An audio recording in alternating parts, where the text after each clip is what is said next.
Yo les amis, j'espère que vous allez bien. On se retrouve pour l'actualité sportive du côté du Real Madrid et du FC Barcelone. Cubarsí, depuis sa blessure hier face aux Pays-Bas, les amis, a déclenché une guerre en Espagne. Le Barça et la fédération espagnole sont en total désaccord sur qui doit garder Cubarsí. Lamine Yamal, quant à lui, les amis, vise déjà le ballon d'or. Franchement, là, on peut pas dire qu'il n'a pas de culot, le petit. Du côté du Real Madrid, les amis, notre cher Rudiger a recadré un fan à son arrivée en Allemagne pour la trêve internationale. Et Vinicius, quant à lui, met le doute dans la tête des supporters madrilènes parce qu'on a l'impression qu'il prévoit de quitter le Real Madrid. Vous allez comprendre dans la suite pourquoi je dis ça. Et d'ailleurs, en parlant de Vinicius, il a mis le feu cette nuit avec Rafinha au Brésil. Ce sont les gros sujets de cette vidéo, les amis. Donc, pour ne rien rater, restez jusqu'au bout. Lâchez le petit pouce bleu qui fait toujours plaisir. Ça aide au référencement. Sans plus tarder, les amis, c'est parti. On commence cette vidéo, les amis, par un petit résumé de ce qui s'est passé lors de la Ligue des Nations dans le match de l'Espagne face aux Pays-Bas et le match de la Croatie face à la France. Donc, le match de l'Espagne face aux Pays-Bas s'est soldé sur 2 buts partout. Et du côté de l'Espagne, les buteurs, c'était Merino et Nico Williams. Nico Williams, d'ailleurs, qui a marqué un superbe but suite à une magnifique récupération de Lamine Yamal sur le côté. Il a fait la passe à Pedri et Pedri dans la surface s'est occupé d'offrir le caviar à Nico Williams. Et Pedri encore une fois passeur décisif avec l'Espagne, que ce soit avec le FC Barcelone ou l'Espagne, le gars il est bouillant partout maintenant. Malheureusement en ce qui concerne Lamine Yamal, son match d'hier n'était pas si terrible que ça, mais il a quand même été important sur le but de Nico Williams comme vous avez pu le voir. Dans ce match les amis, l'entraîneur de l'Espagne s'est passé de plusieurs joueurs, c'est-à-dire il y a plusieurs joueurs qu'il n'a pas voulu faire jouer. Il ne les a même pas inscrits dans la liste pour le match, donc parmi ces joueurs on a Raúl Asensio,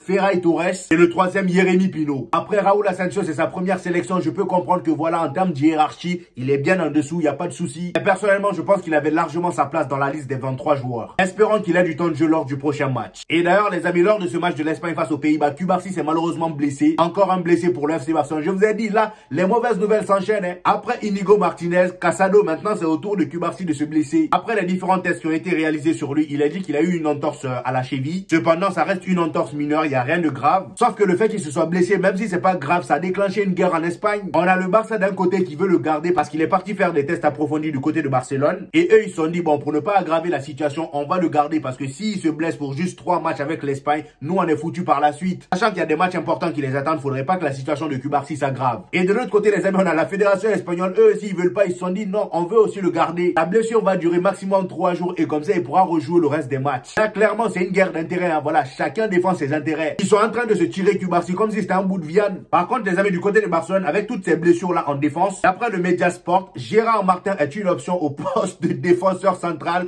pour le match contre Osasuna. Donc Gérard Martin est une option. Et de ce que j'ai appris, c'est un défenseur de métier. Normalement, c'est pas un latéral. Après, j'ai envie de dire, faut pas vite le juger parce que Gérard Martin, ces derniers temps, il est vraiment bouillant. Il a réussi à gagner la confiance d'Hansi Flick alors qu'au début, on se moquait de lui. Franchement, les gars, faut pas le juger trop vite. Et d'ailleurs, en parlant d'Osasuna, on connaît désormais la date à laquelle le match va être joué. Ça sera le 27 mars prochain. Et du côté de la France, les amis, défaite de l'équipe de France face à la Croatie. Franchement, sur ce coup-là, Kylian Mbappé et sa clique, ils ont très mal joué. En face, ils avaient une équipe de Croatie qui a une moyenne d'âge de 52 ans. Ils ont réussi à les tabasser 2-0, les amis. Malgré que c'était des vieux en face, ces mêmes vieux étaient beaucoup plus motivés que les jeunes de l'équipe de France. Dites-vous que Luka Modric, dans 6 mois, il aura 40 ans. Et c'est lui qui était là à réveiller Kylian Mbappé. Il a bousculé Kylian Mbappé à un moment et il lui a crié dessus pour le réveiller un peu. C'est ça la rage de vaincre que Kylian Mbappé n'avait pas. Et Kylian Mbappé, pendant ce temps, au lieu de se concentrer sur le match, toi, tu t'es absenté pendant plusieurs matchs de l'équipe de France. Tu reviens après toutes ces polémiques-là. Au lieu de te concentrer sur le match et marquer les buts, c'est des câlins tu pars faire. Pendant qu'il se faisait tabasser, il était tout sourire. Et pendant ce temps, Diokhino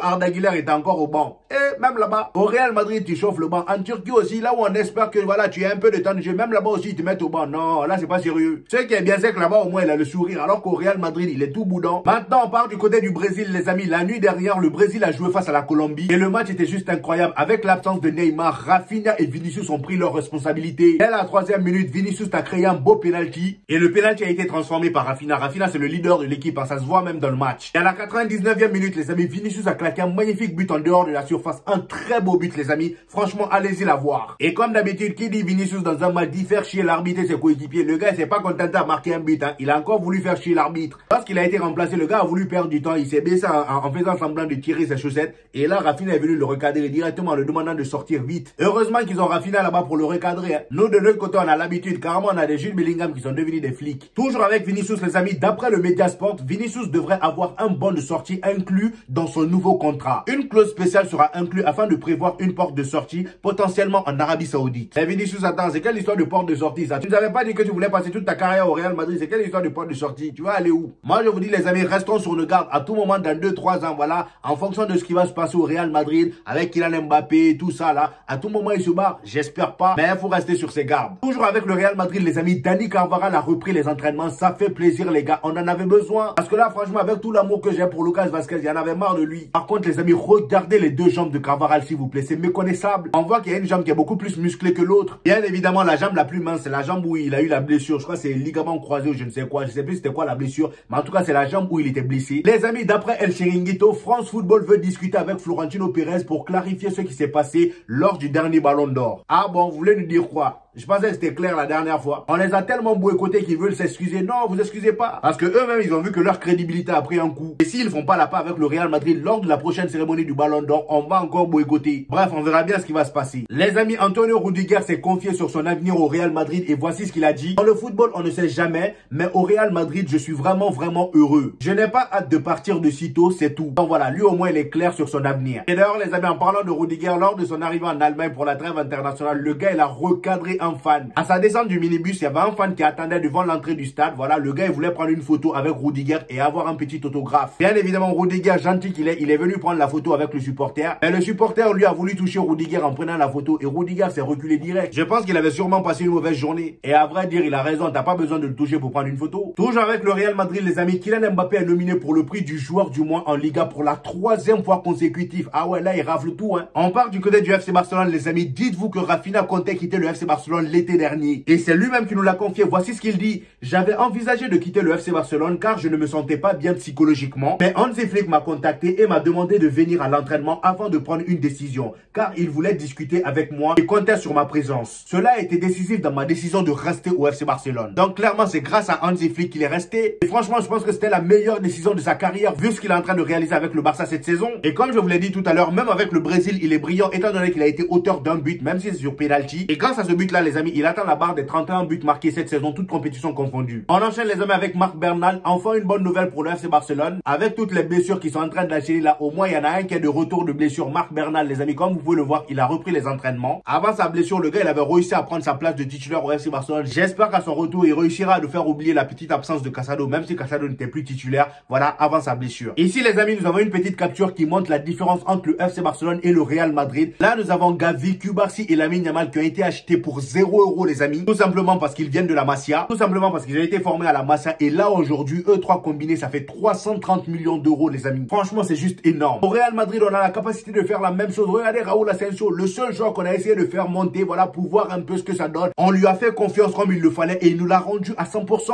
Aujourd'hui, clairement, il fait partir du top 3 des meilleurs défenseurs au monde. Il n'y a rien à dire, voire top 2 même. Toujours avec le FC Barcelone, les amis, le Barça ne fera pas son retour au Camp Nou cette saison. Le club a envoyé des personnes pour négocier la prolongation du stade Montjuïc, l'abonnement du stade Montjuïc, le stade où il joue depuis le début de la saison, la Montjuïc. On enchaîne les amis avec une petite partie mercato du côté du FC Barcelone. Il est dit Nico Williams n'a qu'une seule condition pour son prochain club, être titulaire. Le Barça et plusieurs clubs de première ligue sont sur le coup. Alors le Barça, ils sont sur le coup depuis maintenant 1000 ans, hein, ça n'avance pas, on ne sait pas ce qu'il y en est. Mais de toute façon, vu la condition de Nico Williams, je pense que ça va pas le faire. Hein, parce que s'il vient au FC Barcelone, sachant que lui, sa condition, c'est d'être titulaire directement dans le club où il ira, qui est-ce qui va mettre au banc au FC Barcelone? Lamine Yamal? Non. Rafinha? Non. Et en parlant de mercato, les amis, je pense que là, les Barcelonais, il y en a plein qui vont pleurer. D'après le Mediasport, Deco ne voit pas la nécessité de renforcer l'attaque pour la saison prochaine avec la présence de Robert Lewandowski et Ferran Torres. Dites-vous qu'il y a des Barcelonais qui militaient tous pour le départ de Robert Lewandowski malgré ses stats en Liga. Parce que oui, les amis, il est actuellement meilleur buteur de Liga. Sauf que Robert Lewandowski, encore une fois, comme je l'ai dit dans ma précédente vidéo, le gars, il est bizarre. Malgré ses belles stats là, dans le jeu, il est merdique. Donc là, les Barcelonais, comme vous avez pu entendre Deco, il va falloir boire de l'eau et vous reposer un peu. Ça va aller. Parce que la saison prochaine, là, vous allez encore manger du Lewandowski et du Ferran. À présent, on va parler de Lamine Yamal, les amis, qui est en train de tout casser en Europe, surtout avec le FC Barcelone. Lamine Yamal est de très loin le joueur U17 le plus décisif d'Europe, voire même du monde. Parce qu'au monde, là, je vois personne faire mieux que lui. Voici le classement des joueurs avec le plus haut goal et assist. Lamine Yamal est premier avec 30 GA et le deuxième a seulement 9 GA, les amis. 9! La différence est juste colossale. Et d'ailleurs, les amis, d'après le média AS, Lamine Yamal a été interrogé sur une prédiction de l'IA, de l'intelligence artificielle. Il dit qu'il remportera le Ballon d'Or en 2029. Et voici ce que Lamine Yamal a répondu à ça. J'espère espère gagner le ballon d'or avant, c'est-à-dire qu'il ne veut pas attendre jusqu'en 2019, il n'a pas le temps. Il dit j'espère le gagner avant car cela signifierait que j'aurais gagné la Ligue des Champions avec le FC Barcelone et la Coupe du Monde 2026 avec l'Espagne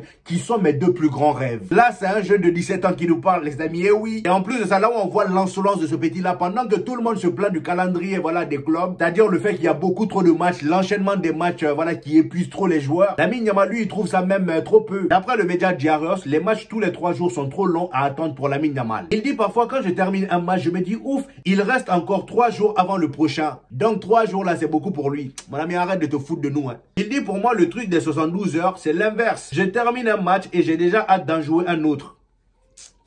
C'est bon, on a compris que tu aimes le football, hein. Et en plus de ça, lors de ses entraînements avec l'Espagne pendant la trêve internationale, il a battu Nico Williams au tennis de table et c'est là que j'ai compris que Lamine Yamal là, c'est un sadique, c'est un gros moqueur. Après avoir tabassé Nico Williams, voici le gage qu'il lui a donné. Il lui a fait rentrer sur la table. ¿Pero qué tú piensas? Ay, misión suicida, ay. Dori.